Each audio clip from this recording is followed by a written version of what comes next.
Hi and welcome to my channel. So today I want to talk about essentials and regrets for 6 to 9 months. So if you're watching this, you probably have a baby who is coming up to 6 months or within that 6 to 9 months, a month age group. So the things I'm going to cover today are toys, some solutions for putting your baby in places when you're doing things like Playpen and activity center, and also I'm going to mainly talk about weaning because I think that's the big thing that's happening really around this age group. So first of all, I want to talk about some nice books that I got for Olivia. Probably have covered some of these in 3 to 6 months, so if you want to check that out, it could be helpful too. But I think books are really lovely gift to give to people, and also really lovely for you to buy for your baby.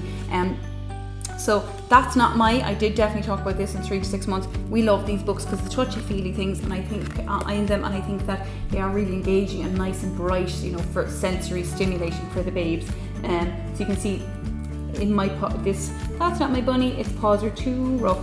I don't know why we always do a reflection on the two, that's just how we read it. There's a little roughness there, and you start to notice that your baby is starting to kind of, when you put their hands up to it, they start to, you know, engage with you, and it is piecing the words together with the feelings. So it's all a whole sensory experience for them. So really like them. Similar one from Jellycat, which you do the teddy bears. Their stuff is absolutely beautiful. Again, this is just really lovely and soft. Again, lovely and bright, and the contrast against there as well. So it's nice and bright and nice and stark for them. My tail will be curly, nice and soft, beautiful quality. Basically, these are, so really love them. And then the other for books, like, you know, story books.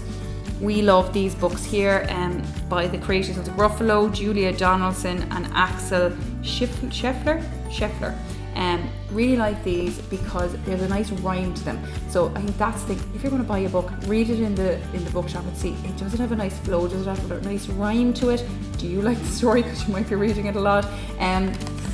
Olivia likes these. Now I have to say, even at like 14 months, you know, sometimes we don't get through the end of it because she's losing interest. Actually, she's probably better when she was smaller, in between the 6 to 9 month age group. But I love it because of the nice flow and the cute little stories that are in them, and like they never let you down, these two. So really recommend them. Just want to point out, if you are getting this book, get the hardcover because Olivia eats them and she tears them. Anything that's tearable or chewable, like they're going to chew basically. So this is in good nick because it's cardboard and she can't do too much damage. So top tip. Another thing I wanted to talk about was the activity centres. Now I did cover these in 3 to 6 months. We bought the Skip Hop Activity Centre and Bouncer. Highly recommend them. Highly recommend the two. You're going to be getting until about, I think we got until about maybe 8-9 months out of them. Now Olivia, I can still put her in one as an emergency, like in the kitchen if I'm doing something, but you need a cartoon or something on in the background. She's going to roar at the moment, but you, in the bracket that you're still in, you will get some time with, still some time. So if you haven't bought one, it is still worth the while getting them. Check them out in my other video. I highly recommend them, and I highly recommend getting two if you've been upstairs and downstairs. They are a lifesaver. Another top tip I have is, instead of buying a playpen, I actually bought a travel cot. So I invested in the Baby Bjorn travel cot. It was a bit more expensive, but it's a lovely neutral color I got. I think it was greige, like grey beige that I got. Super light for traveling, and I keep it here in the kitchen as a playpen for Olivia, so I put toys into it for her. Super light to move about, so like if I'm over this side of the kitchen cooking or doing whatever, like cleaning up, I pull her in next close to me so that I can see her and she's like nice and safe. So yeah, highly recommend. If you don't want to get a playpen, you know, get a travel cot and just use that as a playpen. That's what we did. That is kind of everything I wanted to cover outside of weaning. Like I said, if you're interested in anything else like cots or buggies or that kind of stuff, go to my other videos, Newborn Essentials and Regrets, a whole series, and 3 to 6 months. I also have some. Okay, weaning. Weaning is a minefield, so I recommend, if you're just starting, to get yourself a nice Annabelle Carmel book. If you haven't heard of her, you're going to hear of her a lot now that you're looking at weaning. She's like the queen of weaning. Her books are really good, so I highly recommend them. It does out a plan for you, and I think that's the whole thing of weaning. You're like, oh god, what am I going to do, you know? And this does out a plan, which is really handy. Now you have to decide, are you going to do baby led or are you going to do purees? Now we did a mix, and that is what Annabelle Carmel does in this book. So new complete baby and toddler meal planner. I followed this to the T at the start, and basically what she does is you first taste. So first tastes are week 1, 2 and 3, and that is just giving individual purees as their first taste, and you just follow a routine, and as you go on you start increasing the amount of meals you're giving, and you go from breakfast to just breakfast and lunch, to breakfast and lunch, then to also to dinner. And then once those 3 weeks are finished, so they've tasted all the main food ingredients in singles and purees, you move into after first taste, accepted, that's what she calls it. You move into blended purees, and you do that for 2 weeks. At that stage then they should be having like a breakfast, lunch and a dinner, and also they're obviously having milk feeds as well. And then you move into second stage, which is where you're introducing the finger foods and protein. So at that stage I also used Young Gums, and I just love this cookbook. I follow these guys on Instagram as well, and they're just really fresh, kind of modern, like young recipes. And like one that we absolutely adore, that we always still cook, is the baby green curry. But there's all the, like, see, we don't eat meat, so there's nice things like for, the idea with this is that you can cook a meal for 2 people plus your baby, and that you can like just kind of, you know, mash it or puree it for the baby as suits. So it's not, so you could use this if you're baby-led weaning and just leave them feed themselves, or you could mash and puree the portion for the baby. So once you're kind of on to stage 2, so highly recommend this. It's really, really good. She also does a lovely birthday cake, which I have cooked, and she also does lovely mom treats, like I'm just going to tell you, I have made these, no I haven't made those actually, these blender blondies are lovely, and also like chocolate protein balls, things like that. So she's lovely recipes. So they are the books that I recommend you pick up for weaning, just to give you a plan of action. The tools, you're going to need a few tools, so get ready to take some notes. First thing I recommend is you get yourself some ice cube trays. So as you mentioned, in the first stage of weaning, it's single purees, so you're not going to be like making an apple and pureeing it constantly. Like, you need to do a bit of freezing, because otherwise you're just going to be bananas, especially when you get to the second stage where you're actually mixing the different fruits and vegetables together. So what I did was I got these ice cube trays, I picked them up on Amazon, I'll pop the link below, and just like sandwich bags. And basically I'd do, on a day, I'd do like carrot, apple, whatever. I'd have a schedule, and I'd have a couple of fruits and vegetables that I do ahead of time, and then I'd cool them, and then I'd pop them in the freezer. And these ones are really easy to get out because they have like soft bases, they're BPA free as well. So just pop them out once they're frozen, and pop them in your sandwich bag and label and date them, and that's how I worked it. And then, as I said, I blended them when I needed to. So that's kind of how I worked it, and I found it really, really handy. The other things you're going to need, I picked up, now you can't just use regular saucepans, but I found for teeny tiny volumes it was a bit hard. I picked up 2 of these little mini saucepans, and I bought them on Amazon. They were super handy, so especially when you're at the stage where you're doing 1 or 2 ice cubes of like purees, I just popped them in and heat them up, and it was super handy. So I highly recommend getting these guys.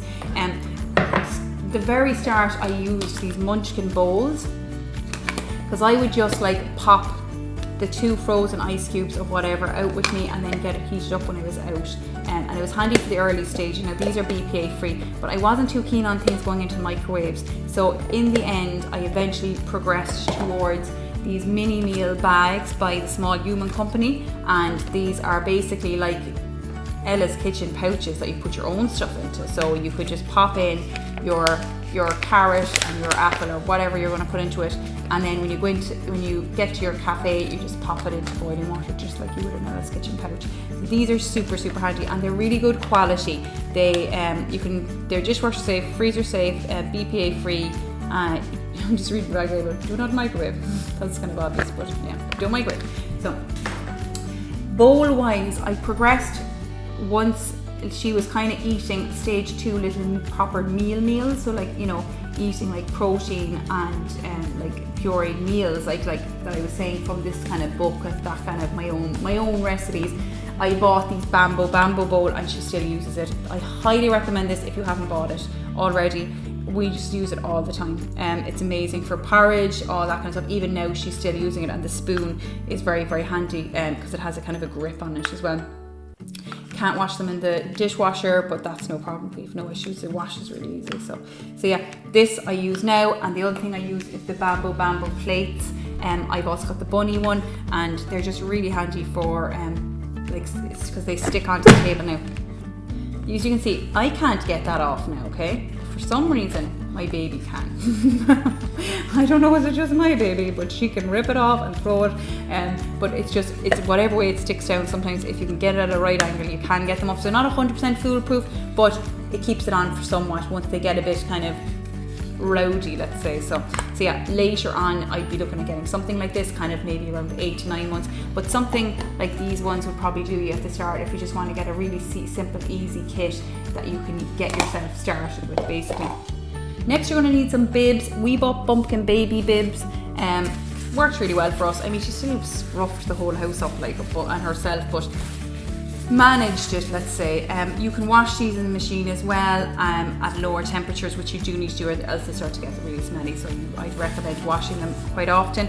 And these are cute little Disney ones, and I bought them on Amazon and they weren't too expensive. I'll pop the link below. I bought a little short sleeve one, long sleeve one, and one. This is handy for like when I was out and about, just to have a smaller one, like it's just to catch this area. So next thing you're going to need are sippy cups. So I started off with a very basic one by Avent, and Philips Avent it's called, and I liked it because of it's more like a bottle. I thought she'd accept it more. She did, but it leaks terribly, so that would probably be a little regret. I mean, it started her off quite nicely, but when she threw it for whatever way, again, like the bowls, the angle she did it just opened and spilled quite often, and also it just leaks and stuff. So I moved her on after a couple of months to this one by Munchkin Baby, and this one she like bites down on this bit here and it opens it. This is a rubbery top, and so it doesn't spill. This is a brilliant cup by Munchkin Baby, so really recommend this one. I'll also pop the link, and yeah, I think that's kind of everything I wanted to talk about weaning. So I hope that was helpful to give you like a toolkit to get you started. One last thing that I wanted to mention, I've covered teething in my last video. So teethers that I recommend, and I'll hop to the other video, but one thing that you will be probably wanting to do, because you probably will have a few teeth actually sprouted at this stage, is start brushing their teeth. So we didn't get the proper toothbrush. I got Brush by Brush Baby. So this is a silicone one, and Willie did tooth gel. It's just, a part of their bedtime routine. She loves it. She loves the teeth gel. Sweet, like it's like minty sweet, and it's just like, it just makes it more attractive for them, basically, and it's getting them into the experience of like actually brushing their teeth and using toothpaste. So love this and love this. Highly recommend them. And just one thing I wanted to recommend is our friend Enrico. So you may have met Fanula in my 3 to 6 months video. I got Enrico, who we call Fanula's boyfriend.